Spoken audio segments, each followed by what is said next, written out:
Ya, Assalamualaikum warahmatullahi wabarakatuh. Salam sejahtera, Om Swastiastu, Namo Buddhaya, salam kebajikan bagi kita semua. Bagaimana kabarnya teman-teman semuanya? Tentunya sehat. Selamat datang di sini sekarang bersama saya Rifki Asrofi. Ingin menyampaikan sedikitlah ilmu-ilmu yang saya tahu terkait tentang pengembangan UMKM. Nah, untuk yang sekarang ini judul yang akan kita bicarakan adalah UMKM kuliner naik kelas ya teman-teman. Jadi bagaimana teman-teman yang punya kuliner punya UMKM kuliner ataupun akan buka UMKM kuliner, bagaimana nih kita bisa mengoptimalkan UMKM teman-teman, seperti itu.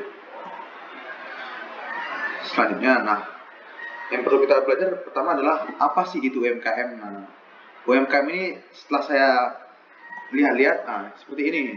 Kalau kita lihat di undang-undang teman-teman, UMKM adalah singkatan dari usaha mikro, kecil, dan menengah. Nah, pengertian UMKM adalah usaha perdagangan yang dikelola oleh badan usaha ataupun perorangan teman-teman. Jadi nggak perlu ada badan usaha, itu tetap bisa kita bilang UMKM yang merujuk pada usaha ekonomi produktif sesuai dengan kriteria yang ditetapkan oleh Undang-Undang Nomor 20 Tahun 2008. Dan di sini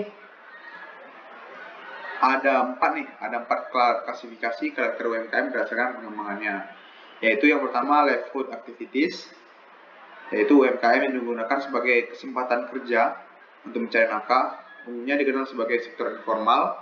Terus yang kedua ada micro enterprise, yaitu UMKM yang memiliki sifat merajin tetapi tak bersifat kewirausahaan gitu. Terus yang ketiga ada small dynamic enterprise, yaitu UMKM yang telah memiliki jiwa kewirausahaan serta mampu menerima pekerjaan subkontrak atau ekspor.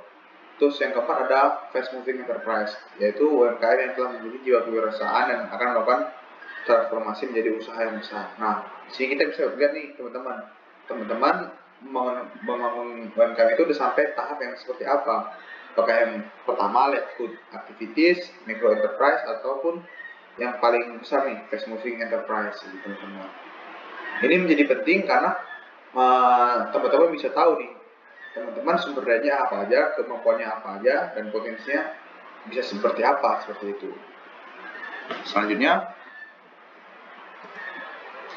nah kenapa sih UMKM kuliner itu menarik? Nah, karena kan sebenarnya kan banyak nih bisnis-bisnis lain, ada bisnis pakaian, ada bisnis jasa, tapi kenapa kuliner ini menjadi hal yang menarik untuk teman-teman pilih menjadi salah satu bisnis yang bisa teman-teman kembangkan. Nah, ini ada yang dari bagian ada internal sama eksternal teman-teman. Jadi kalau untuk dari sisi internalnya, dari sisi teman-teman, nah yang pertama adalah dari UMKM kuliner ini produksinya dapat dilakukan dengan sumber daya aset yang tidak terlalu besar. Teman-teman bayangkan kita cuma ada kompor, ada wajan gitu, kita bisa masak nasi goreng, kita bisa jual nasi goreng gitu. Terus juga untuk mencari sumber daya manusianya, untuk cari tenaga kerja itu mudah teman-teman, karena hal-hal yang dilakukan juga hal-hal yang sebenarnya keseharian kita lakukan seperti itu teman-teman. Dan juga misalnya ada perputaran arus kas yang baik. Jadi teman-teman kalau bisnis kuliner ini kan orang habis makan pasti bayar, jadi nggak ada yang utang lah dan sebagainya. Jadi perputaran arus kas teman-teman itu baik. Jadi uang yang didapatkan hari ini itu bisa dipakai untuk belanja di hari esoknya, ataupun bisa teman-teman langsung ambil berapa sih persentase pendapatan teman-teman, seperti itu. Dan juga bisnis kuliner ini juga dapat dimulai dari skala yang sangat kecil. Seperti tadi mungkin kita bisa jualan mungkin dimsum nih teman-teman. Nah, dimsum kita bikin open PO aja seminggu sekali. Nah, itu bisa sangat, kita cuma butuh kompor dan kemampuan untuk bikin dimsum, ya kita bisa bikin dimsum dan kita bisa pasarkan dengan sistem pre-order teman-teman. Jadi kita orang-orang itu pesan dulu, terus nanti kalau barangnya udah jadi baru kita kasih ke mereka. Dan juga target pasar dari UMKM kuliner ini sangat luas ya teman-teman, karena semua orang butuh kuliner gitu. Nanti yang membatasi adalah mereka sebenarnya suka atau enggak sih sama kuliner ataupun cita rasa yang teman-teman hadirkan, seperti itu. Dan terus untuk dari faktor eksternalnya ada UMKM kuliner ini ya tadi ini merupakan menjadi kebutuhan pokok manusia, jadi pasti dicari ini sama orang-orang. Dan yang kedua adalah orang-orang itu membutuhkan kuliner yang cita rasanya enak. Karena kan terkadang mungkin makan di rumah ataupun makan masakannya sudah biasa itu kan bosen gitu ya. Ataupun mereka kalau nyaman dengan masakan yang di rumah ya mereka bisa mencari kuliner-kuliner yang dengan cita rasa yang sebenarnya mereka ingin makan gitu loh. Misalnya di rumah nih teman orang rumah nggak ada yang bisa masak gudeg nih. Nah teman-teman bisa keluar kan, pasti teman-teman akan keluar cari kuliner gudeg yang enak menurut teman-teman. Dan juga faktor yang lain adalah permintaan yang nggak pernah berhenti gitu loh teman-teman. Tadi karena ini kebutuhan pokok, jadi ya setiap hari pasti akan ada permintaan terhadap produk-produk kuliner seperti ini. Dan juga faktor kenapa orang mau membeli kuliner ini adalah mungkin karena kesibukan pribadi mereka, jadi mereka memilih membeli kuliner siap makan daripada mereka buat sendiri teman-teman. Jadi untuk orang-orang yang mungkin sibuk atau mahasiswa yang nggak punya dapur di rumahnya, ya mereka lebih memilih untuk membeli kuliner daripada mereka membuat sendiri. Jadi market dari kuliner ini sangat besar teman-teman. Dan juga untuk beberapa orang mereka butuh ruang publik nih untuk berkumpul. Nah dengan basicnya ada kuliner, kita bisa nih bikin warung makan, warung restoran, warung nongkrong. Yang itu basicnya adalah makanan, tapi juga sebagai ruang publik untuk mereka berkumpul. Itu mungkin faktor-faktor yang bisa saya sampaikan bahwa UMKM kuliner ini sangat besar prospeknya ke depan dan sangat menjanjikan untuk teman-teman bisa masuk di UMKM kuliner seperti itu.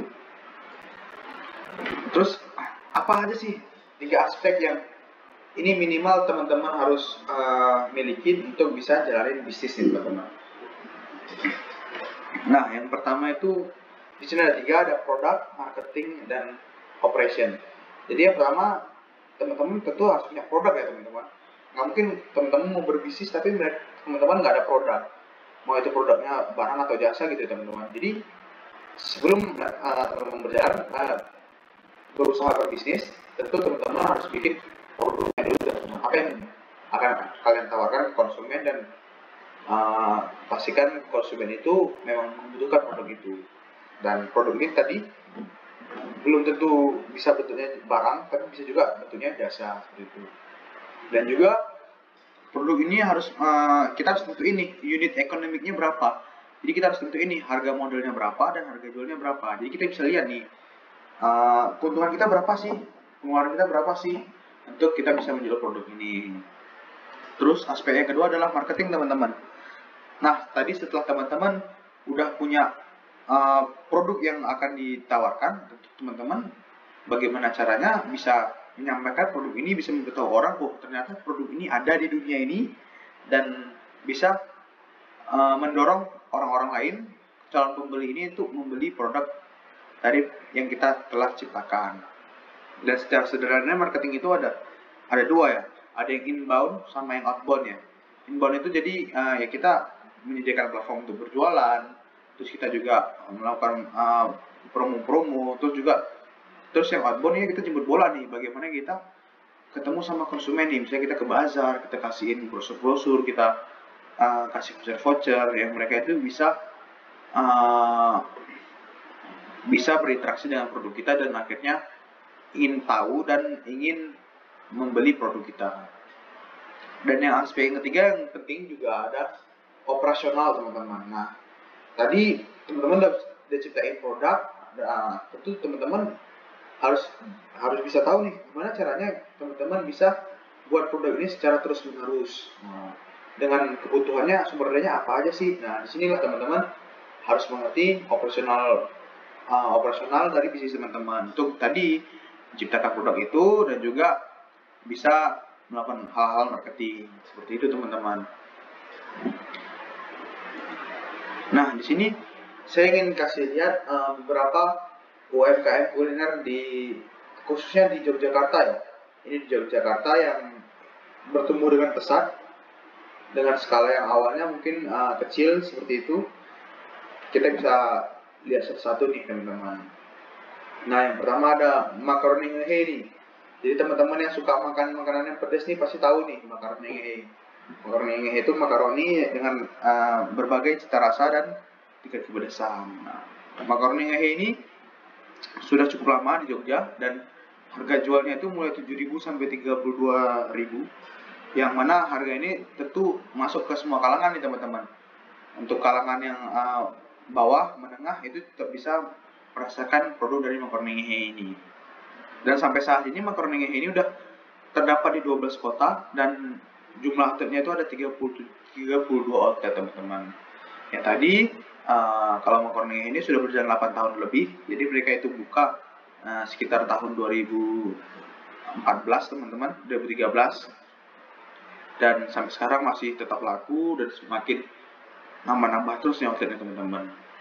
Dan mereka berjualan ini ada di toko fisik juga di toko online teman-teman. Jadi toko fisik mungkin kalau teman-teman yang di Jogja pernah lihat yang di Gejayan seperti itu kan. Terus mereka juga ada toko online di Shopee atau Tokopedia. Terus ngehe ini juga aktif nih untuk melakukan branding di media sosial. Jadi kita bisa lihat konten di sebelah kiri ini, memang kontennya memang kreatif ya, dan juga menarik warna-warnanya, bentuk-bentuknya. Jadi ini bisa meningkatkan konsumen itu untuk percaya dengan produk kita. Dan ngehe ini ternyata tidak menggunakan sistem franchise nih teman-teman. Jadi 32 outlet yang mereka kembangkan ya outlet mereka sendiri itu. Seperti itu teman-teman. Selanjutnya ada boba time nih teman-teman. Nah ini kan boba yang kalau di Jogja ini di setiap jalan mungkin ada ya boba time ini. Nah ini boba time ini dia sebuah UMKM yang dia berjualan minuman kekinian dengan berbagai rasa dan dipadukan kenyalnya boba-boba. Mana nih teman-teman yang boba-boba, pecinta boba. Nah di sini boba time ini sudah sampai sekarang tuh sudah terdapat 43 kota di 43 kota dan 178 outlet. Nah, mengapa sih tadi makaroni ngehe aja outletnya 32, ini bisa sampai 178. Nah, ternyata boba time ini menggunakan sistem waralaba nih teman-teman. Jadi mereka udah sampai ke Kalimantan, udah sampai ke Sumatera, karena mereka bisa ekspansi dengan sistem waralaba yang lebih fleksibel. Seperti itu teman-teman. Dan harga jualnya juga berkisar 6.000 sampai 15.000, yang mana harga ini tuh bisa masuk nih untuk kalangan yang menengah, bawah, dan atas. Dan juga seperti ngehe tadi, mereka aktif di media sosial. Kita lihat konten-kontennya ini sangat menarik ya untuk dilihat, dan mereka buat konten itu bukan cuma untuk berjualan, tapi ya benar-benar berkomunikasi dengan konsumennya teman-teman. Dan untuk channel berjualannya, mereka berjualan di toko fisik. Ya kalau di Jogja mungkin teman-teman bisa lihat di Jakal, ada Jakal KM4, ada Jakal KM7, itu ada boba time dengan sistem takeaway nih teman-teman. Jadi mereka nggak menyediakan tempat duduk untuk konsumen bisa menikmati minuman bobanya di tempat. Jadi harus dibawa pulang teman-teman. Seperti itu. Selanjutnya ada Salako ini teman-teman. Salako ini 2019 ya teman-teman, 2019 itu buka di Jogja. Dia udah 2 tahun lebih, dan Salako ini tentunya menjual produk-produk buah dan buah yang variatif dan saus yang bermacam-macam. Bahkan sekarang dia masuk ke pesan buah tadi sop buah ya teman-teman, ada sop buah Taiwan kalau saya nggak salah. Dengan harga jual yang dijual adalah 11.500 hingga 35.500. Mungkin untuk makanan Salako ini lebih cocok untuk market yang menengah dan atas ya teman-teman, karena saat buah kan bukan makanan yang bukan karbohidrat bagi orang Indonesia ya. Jadi makanan sehari cemilan ya, dengan harga seperti itu mungkin sedikit costly untuk masyarakat yang ke bawah gitu teman-teman. Dan sampai saat ini mereka di umur 2 tahun itu sudah 30 outlet dan terdapat di 7 kota. Jadi kalau ini tadi 8 tahun 30 outlet, ini selama ini 2 tahun udah 30 outlet teman-teman. Nah, tentu ini didukung karena mereka punya sistem ekspansi yang yaitu kemitraan teman-teman. Jadi mereka menerima nih orang-orang yang siapa yang punya sumber daya, mau itu uang, tempat dan sebagainya, yuk kita bikin bareng-bareng Moy gitu. Tapi nggak pakai sistem franchise teman-teman. Selanjutnya, kalau teman-teman bisa perhatiin ya, Salad ini sebenarnya berkompetisi ketat nih dengan salad yang sebenarnya sudah eksis duluan di Yogyakarta, yaitu salad Nyo teman-teman. Setahun sebelum salad Moy buka, salad Nyo itu sudah sudah buka, dan pada saat Salatmoy buka, Salatnya itu sudah outletnya sudah di mana-mana juga. Tapi sampai sekarang bahwa kompetisi mereka berdua ya itu hampir-hampir imbang teman-teman. Jadi ada orang yang pecinta Salatnyo, ada orang yang pecinta Salatmoy gitu teman-teman. Dan dengan ketertinggalan 1 tahun itu tidak bikin Salatmoy itu nyerah teman-teman, dan kompetisi terus berjalan sampai sekarang. Dan sekarang yang kita belum bisa melihat secara jelas siapa yang memimpin pasar, tapi memang kedua saat ini memang sama-sama punya pangsa yang besar di Yogyakarta. Terus Salatmoy juga sama yang lain aktif berinteraksi di media sosial. Jadi mereka itu menawarkan diskonan, promo, dan sebagainya di media sosial mereka. Dan juga yang saya lihat adalah Salatmoy ini mereka sangat memanfaatkan peluang online delivery itu di tahun 2019. Jadi tahun 2019 itu merupakan tahun yang mungkin kita bisa lihat banyak diskon dan sebagainya di GoFood, GrabFood. Nah, Salatmoy itu ternyata memanfaatkan itu untuk terus berkembang dan menciptakan marketingnya itu banyak di online delivery, teman-teman. Nah, itu tadi contoh-contoh UMKM kuliner yang ada di Indonesia, khususnya di Yogyakarta, dan sebagai inspirasi lah untuk kita bahwa UMKM kuliner itu peluangnya besar dan bisa berkembang dengan besar seperti itu, teman-teman. Dan untuk video ini kita akan bikin serial video UMKM kuliner naik kelas. Jadi di serial ini nanti kita akan belajar juga. Yang pertama ini kita pengenalan dulu, yang kedua nanti kita akan belajar produk dan food safety, yang ketiga itu kita akan belajar operasional, yang keempat kita akan belajar pemasaran, dan yang terakhir kita akan belajar tentang keuangan dari UMKM kuliner. Ya, mungkin itu saja teman-teman yang bisa saya sampaikan di serial video kali ini. Jangan lupa untuk menonton serial video selanjutnya tentang produk dan food safety. Sampai jumpa, salam cuan.